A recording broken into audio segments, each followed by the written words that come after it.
জিয়াউর রহমানের পুত্র ইংল্যান্ডে বসে তারেক রহমান যদি বিএনপির নেতা হয় তাহলে সেই বিএনপির সাথে আমিও ভেস্তেও যেতে চাই না। যতক্ষণ তারেক রহমান দেশে না আসতে পারবে সে দেশের মানুষের কোনো মতেই নেতৃত্ব করতে পারবে না। এতে যদি আমার ফাঁসি হয় আমি সেটাকেও মঞ্জুর করব, কিন্তু লন্ডনে বসে তারেক রহমানের নেতৃত্ব কোনো মতেই গ্রহণ করব না। আমি আজকে ইতিহাস বলতে আসি নাই, আমি ইতিহাসের সাক্ষী হতে এসেছি।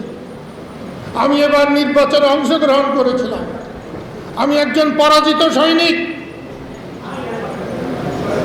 যার কাছে আমি পরাজিত হয়েছি এখনো তার নাকে টিভি দিলে দুধ গলবে। আমি দেখতে দাঁড়িয়েছিলাম, আমার ধারণা ছিল যে মানুষ ভোট দিতে যাবে। আমার এত অনুরোধেও আমার দলের অর্ধেক মানুষ ভোট দিতে যায় নাই। আমি সেই জন্য বলতে চাই, আমি শেখ হাসিনার সরকারের পতন ঘটাতে আসি নাই, শেখ হাসিনাকে গদিতে বসাবার জন্য আসি নাই। এটা সত্য, এ আওয়ামী লীগ মৌলানা ভাসানীর আওয়ামী লীগ না, বঙ্গবন্ধু শেখ মুজিবের আওয়ামী লীগ এটা না, এটা লুটপাটকারীদের আওয়ামী লীগ। সেই জন্যে বাঙালির হাতে, এই দেশের মানুষের হাতে ক্ষমতা ফিরিয়ে আনার জন্য আমাদের সবাইকে একত্র হয়ে সংগ্রাম করতে হবে। মারাত্মক বিতর্কিত কথা, এদেশে খুব বেশি মানুষ এই রকম আগুনের মধ্যে দাঁড়িয়ে এইরকম বিতর্কিত কথা বলতে পারে না। আমি এক সময় বলেছিলাম, যদি কখনো আল্লাহ রাব্বুল আলামিন আমাকে ভেস্তে নিতে চান, আমি জামাতের সাথে ভেস্তেও যাব না। কদিন আগে হঠাৎ শহীদুদ্দিন মাহমুদ স্বপন, জাসদের সাধারণ সম্পাদক, আমাকে ফোন করেছিলেন, পতাকা উত্তোলন দিবসে আপনাকে আসতে হবে। আমি জানি পতাকা উত্তোলন দিবস 2রা মার্চ। আমার বেশ কয়েকদিন আগে 2রা মার্চ ভুয়াপুরে একটি সভার আয়োজন ছিল। কিভাবে যেন আমি তাদের কথা দিয়ে ফেলেছিলাম। হঠাৎই শুনলাম 2রা মার্চের অনুষ্ঠান 3রা মার্চ হবে।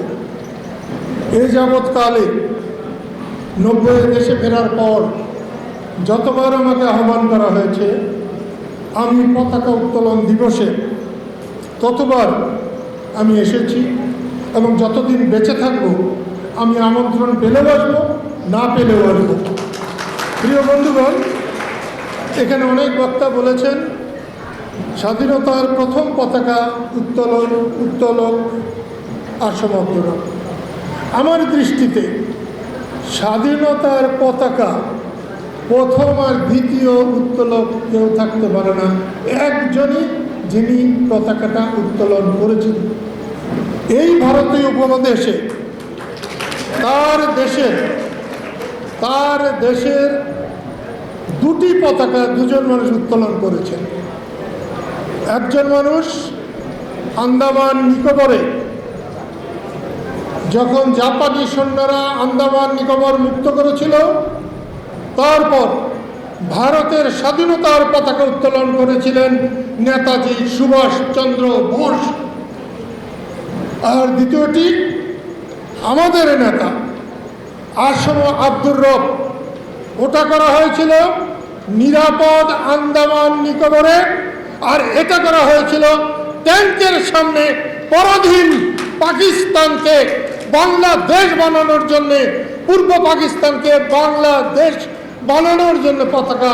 এর মধ্যেও কিছুটা পার্থক্য আছে। আমি আবার বলছি, আসম আব্দুর রব আপনাদের নেতা। সেই জন্য বলছি, দেশের জনগণকে দেশের মালিক করার জন্য যদি আপনি সংগ্রাম করতে পারেন, সে সংগ্রামে আমি মৃত্যু পর্যন্ত আপনার সাথে আছি। আল্লাহ আপনাদের সবাইকে তার ছায়া করে রাখুন। ধন্যবাদ।